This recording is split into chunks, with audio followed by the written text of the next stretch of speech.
Hey guys, my name's Nick. I'm a Microsoft Certified Expert Administrator. Create a lot of content for MSPs. This is part 2 of a 3-part series I've created to show you guys Microsoft Business Voice. It was just introduced to the US on April 1st, so I wanted to give you guys a high-level overview of everything that it entails. In this video, we're going to be covering all of the technical features such as the assigning of phone numbers, porting over phone numbers, the ability to create call queues, and creating cloud auto attendants as well too. So I'm going to be giving you some of the recommendations for the architecture. The licensing you can procure from a CSP provider if they do have it available, or you can go ahead and go to Microsoft's website here and you can initiate a trial from within this website itself. It'll link if you're logged into the existing tenant. It will initiate a trial which is 25 seats for 1 month that you can get. Otherwise, if you're in your tenant, you can go under billing, purchase services, and try to search for it here as in Business Voice. It may come up, but I had some not so good experience trying to find that there.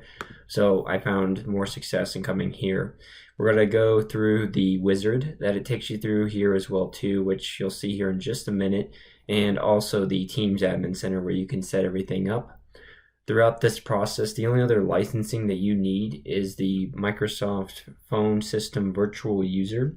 What that license does, it allows you to procure a voice app account for the resource accounts that you're going to be creating.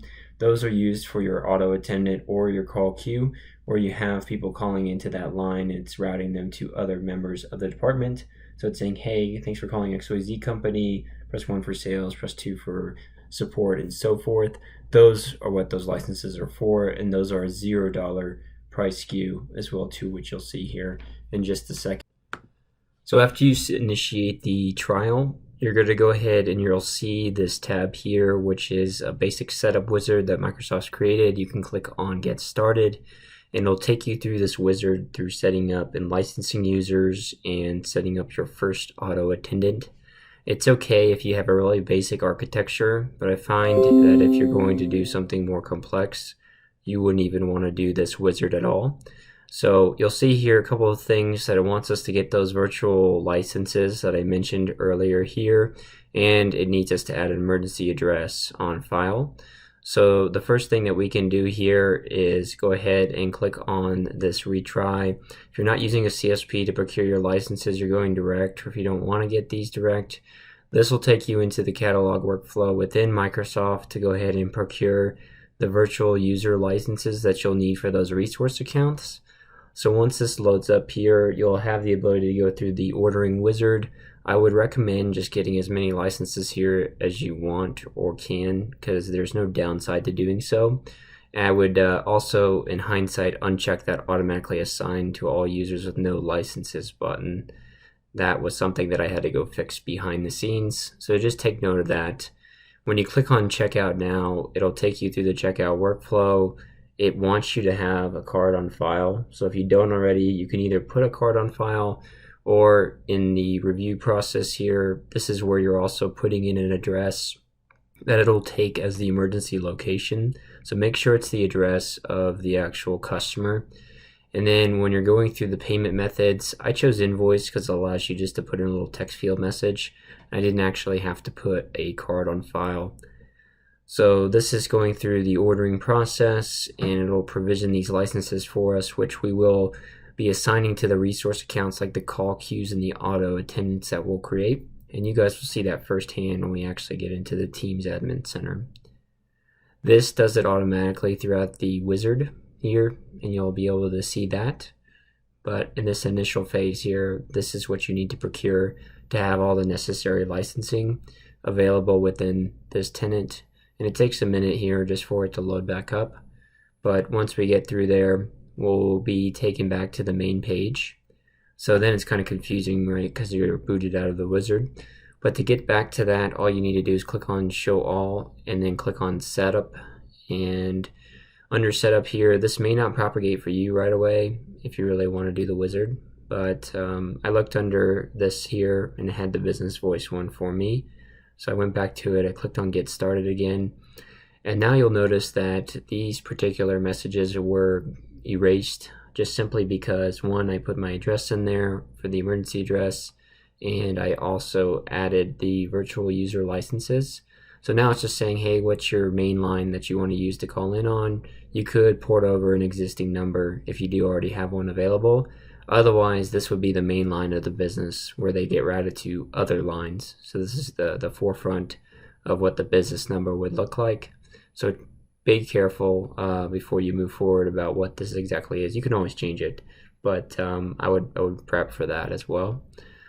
So the one thing you can see here, we're going to add employees here that'll be part of the business voice licensing. So this assigns them a license and gives them a number. So it does all of it at once, which is cool because you'll see you'll have to do it in a couple of steps in the Teams Admin Center. But the other thing that you need to do here is just agree to the terms and conditions about the emergency address. So that's pretty straightforward. Once you decide every user who will be licensed a business voice license, you can click on next. This can be modified too, by the way, so nothing you're doing here is set in stone where you can't revert these changes.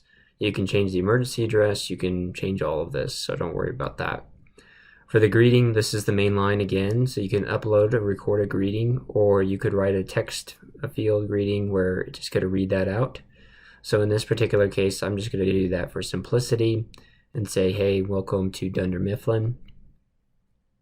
And the AI lullbot that answers the phone will say this, and you'll be able to hear that when I play it, when we do actually run through the full settings of the audio attendant. And then it's saying, hey, what do you want to do when calls come in? Do you want them to be able to be routed throughout the organization? So this is where you can create dial keys. The only problems I see here is if you haven't created resource accounts yet, you only have names available to you. So this is, again, highly simplistic architecture you would have within the organization to be able to route these calls. Otherwise, you can do all of this within the Teams Admin Center.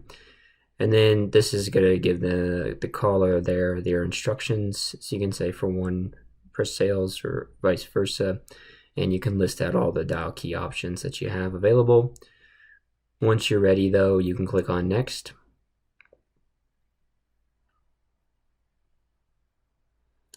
And this final page is just a summary. It's adding and assigning all the employees for the queue. It's giving them their licensing. It's doing all that behind the scene and just giving you a summary of what you just created here.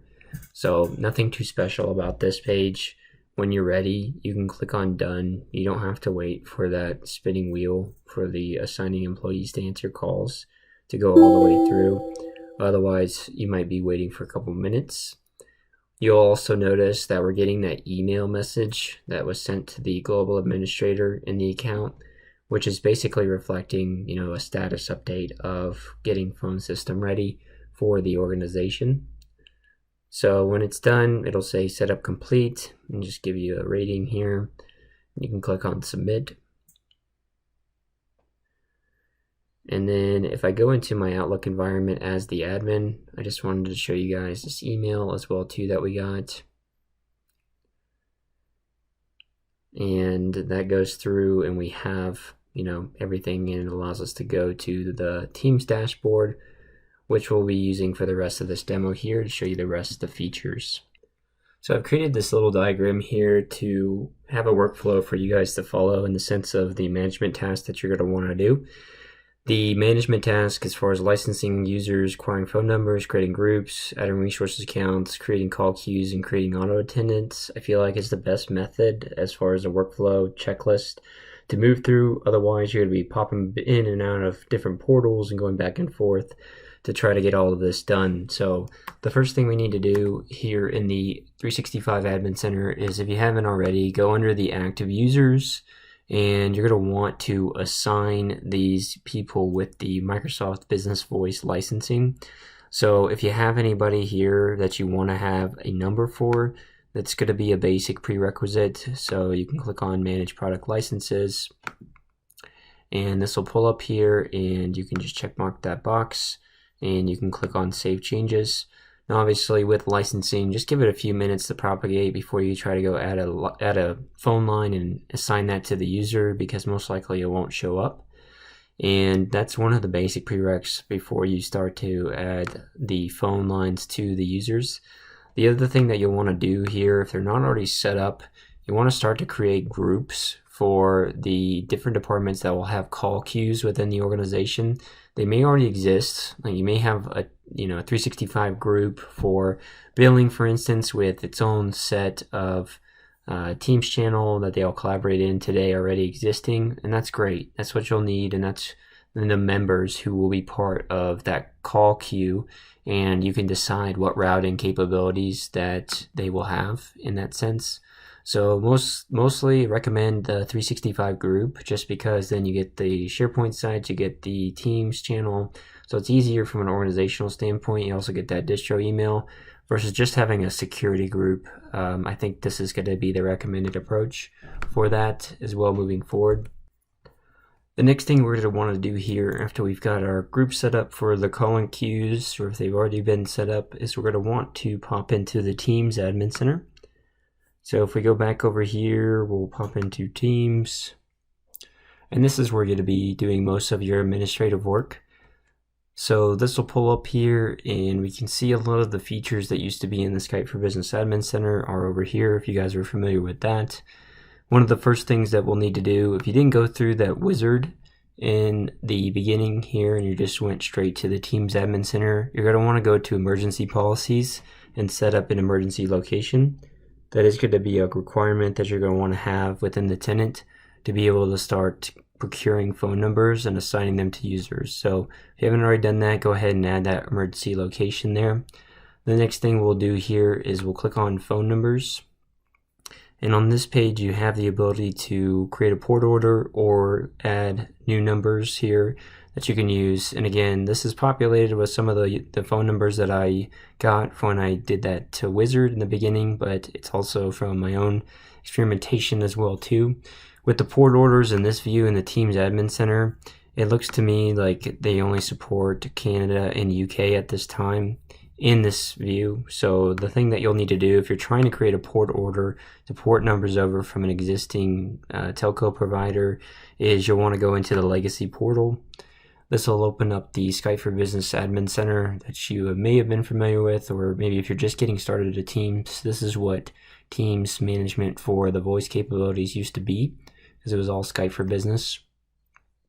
So I'll let this load up here, but basically we're going to go ahead and we're going to create a port order by going to Voice and then click on Port Orders. And this will take us through a wizard when you say I'm ready to create a port order. And you can click on Let's Get Started to add the necessary account information and go ahead and put in the authorizing person on there. So just know who that is. Usually have it on your billing statement. But the big key with this is just to prepare. I would recommend doing this about 30 days before, just having an idea of the fact that you're going to port these numbers over, just to avoid any type of double billing. If you are an existing provider with these lines that are up for renewal, typically, and from my experience, this has taken around 24 to 48 hours to port these numbers in. It obviously depends on the existing provider and the length of time that'll take. Microsoft touts under 24 hours now, but I've seen it take longer and even up to 7 days. So you definitely want to prepare for this. Once you submit this, you'll start to get an email notification every day from Microsoft notifying you of the status, but you'll just want to pay attention to that to avoid any type of downtime or overbilling or double billing scenario. So as far as the additional numbers go here, you see you have number type, we have users, and we have service. So the service numbers are those audio conferencing, or the conference bridge is the other name for that. Additionally, you have your auto attendant resource group numbers and your call queue numbers here, and you'll be able to see that in a second. So when you're ready to create a new order, you can just name it whatever you want, and you'll add a friendly description. So we'll say, in this particular case, marketing numbers. For country or region, you can select your country. In this case, I'll pick United States. Number type, this is what I was referencing here just a second ago, where you most likely got to choose either user, call queue, or auto attendant. These will get you your resource groups, resource account numbers, and then this will get you the user numbers. As far as the number of licenses that you can procure, I'll link this in there, but this tells you with your licensing plans, how many numbers you can get with each plan. It's usually plenty. You don't really run into a scenario where you're running out of numbers for some reason. When you click on user subscriber, you'll notice here it's asking you to put in a location name. And if I type in Denver, for instance, it's going to look for it and see that no results are found. So it's looking for whatever location you added before previously, as far as maybe the emergency location, or if you've had separate ones, you can add them here. But you'll want to type in that city for it to be able to pull up here. And you notice it did. I can select it. And from here, I can just select the area code, and I can procure as many licenses here as I have remaining. So I'm just going to do 1 in this particular case and click next. This will load up, and it just takes a minute to get to the next page here. So on this page, it's just a summary of what we've ordered here. So it's showing that this is the subscriber type for the user, and we have a timer here that reflects we only have this amount of time to place the order. I can go ahead and click on place, and that will go ahead and add the numbers to the account. Take note just of the propagation time. It'll pop back up at the summary page, but you will have to wait a couple minutes before that number will actually show up and be available to assign to an end user in this case. So we'll let this complete here, and we're done. So we'll click on finish. And like I said, this is where you need to wait just a minute to be able to assign this to a user. Once it's here though, you can keep refreshing. Once it's here, you can click on a number and you can click on edit. And this is where you could decide, the person that you want to assign this number to. Could be an existing person within the organization, but again, this has to be somebody assigned with the M365 Business Voice licensing for them to be able to show up here. Otherwise, you could search for user in Active Directory, but if they're not assigned a license, then they're not going to show. So the other piece here is the emergency location. Again, you can use the same one for everybody in the company. It's most likely what you're going to do. But if they have multiple locations, you're going to want to define that as well too. And then you'll be able to assign it to them. The same thing here we'll see with the service numbers when we have resource accounts. So that's the next thing that we'll get into here. And we'll go under the org-wide settings and we'll click on resource accounts. So you see I've had a couple set up already here with phone numbers assigned, and by doing so, you're giving yourself the ability to add a new resource account. So think of this like a call queue or call auto attendant. And this can be just your main auto attendant line. This is the one that it is created in the wizard that we went through that I'll be dissecting for you guys, but in most cases, you're going to want to create a call queue for every single route that it's going to go that opens up to a tree of people. So one for billing, for instance, my billing team has 6 members, and I wanted to route to that call queue, and I wanted to define the settings of how that call is taken within that department. Is it round robin? Is it serial across the board? Is it simultaneously ring everybody? What does that look like? That's what you can control with the call queue. So in here, you're going to want to name it whatever you like. So I'm just going to say marketing and marketing. And here, it's going to give you a list of all the domains available that you've added within the 365 tenant. Definitely recommend to keep it at a .onmicrosoft.com domain. I've seen some bugs in the past when you try to choose other domains within the tenant, and you're not going to use this for any type of SMTP routing, so it's okay to leave it at .onmicrosoft.com. You can click on save here. It's going to take around 10 minutes or so to propagate that account and actually give you the ability to assign a phone number here because it's getting created. So the one thing that you'll want to make sure you do here though is assign the phone system virtual user license to this call queue. This is a necessity. Otherwise, if you try to click on this and click on add and assign, you will not have the ability to search for a phone number. It'll just come up with blank. If you start typing in a phone number, it'll say no results are found. So we definitely need to go ahead and do that. So if you go back in here into active users, we'll go ahead and look for marketing. It's populated here now, so we'll just select it and we'll select manage product licenses. In here, you'll assign one of the phone system virtual user licenses and click on save. Now note again, this will take some propagation time, but you'll want to wait on that before you try to come back in here and assign it in this portal.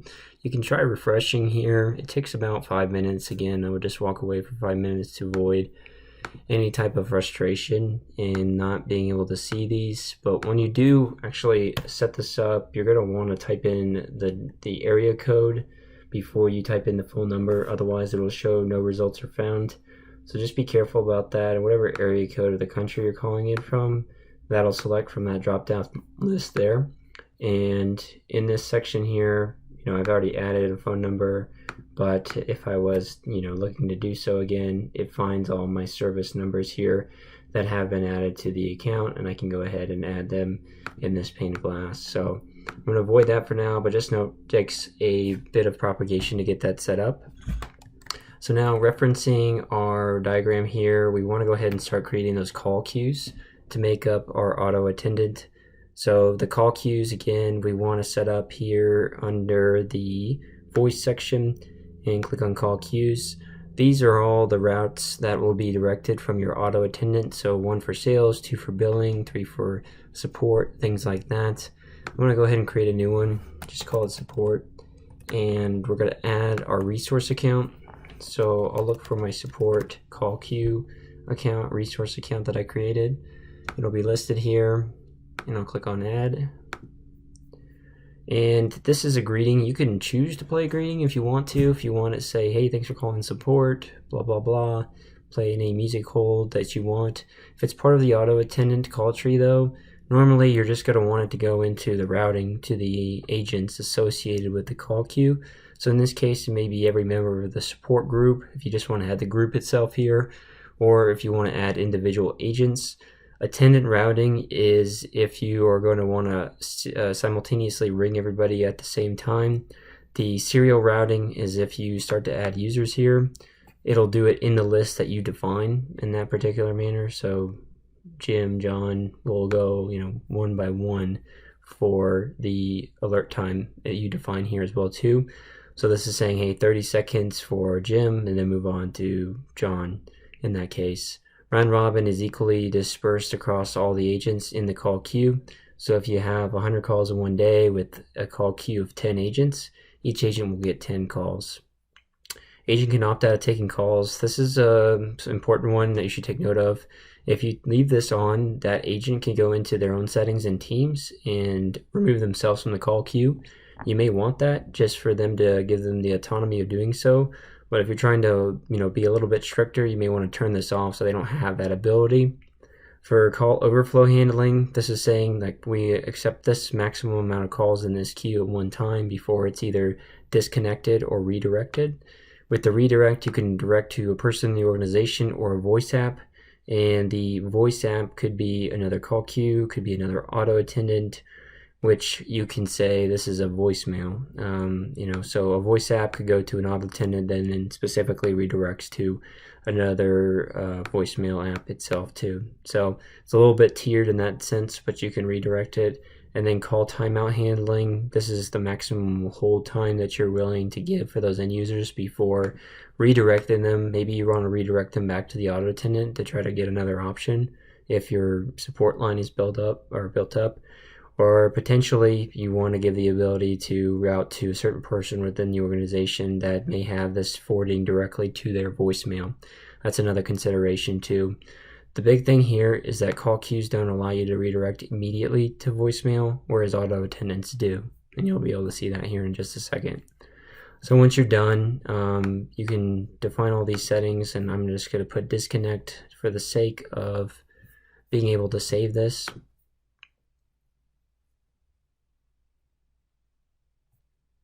And then I get my success there, and it shows the resource account associated. Don't have any call agents in this one, so that's good to note. Auto attendant, I'm going to run through the one that we connected at the forefront of this particular meeting. So the one that was part of the wizard that we walked through is what was created here. Obviously you can rename this without this extensive GUID that you see here, but it does get assigned the main phone line that you set up originally.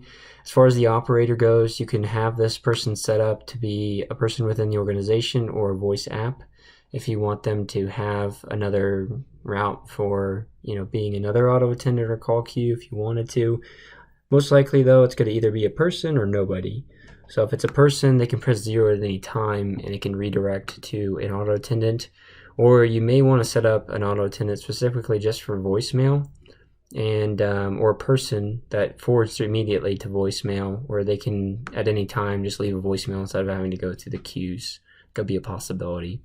Time zone, pretty straightforward there. Language, pretty straightforward. Enable voice inputs simply allows them to say 1 for sales, 2 for support, versus having to type that in.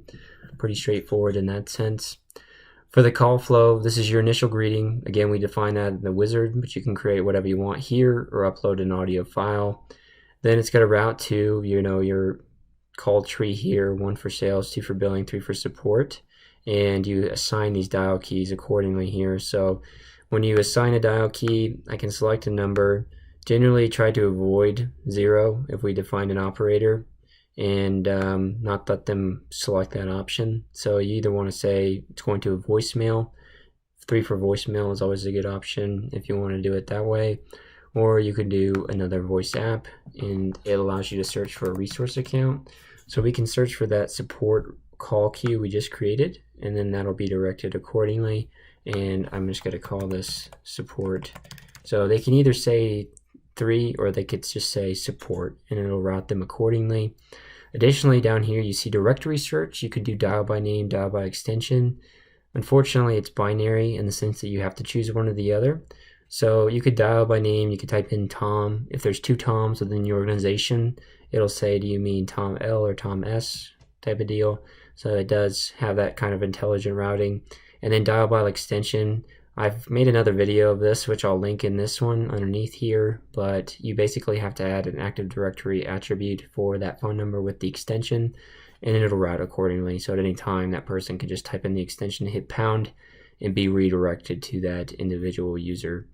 The extension pound messaging is something important that you may want to have as part of your greeting message, because otherwise, if they don't press pound, it doesn't do anything. They explicitly have to press pound for the extension, so just note that as well too. I recognized that during my testing. That was a bit of a frustration. Business hours, pretty straightforward. You can set those whatever you want, and then after hours you can choose how that's routed. Either we're just saying, hey, you've reached us outside of business hours, and then redirect or disconnect. Or you can give them more options. Like if you have an after hours crew, maybe you want to redirect it to that auto attendant, that's the after hours crew, and have it go through that sub queue. So lots of granularity in that sense, but I'm not going to go through it extensively in this particular demo.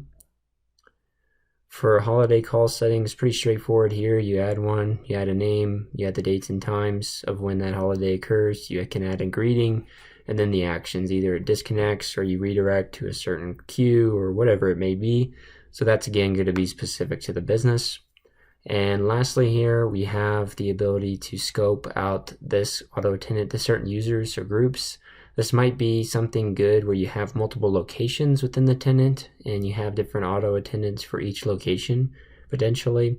There's obviously other use cases that you may have, but that's the one that comes first to mind to me. Otherwise, you can just leave it here where everybody's getting this main line submitted to them. I feel like that's going to be most of the time in a lot of the scenarios that I've seen, at least from SMB.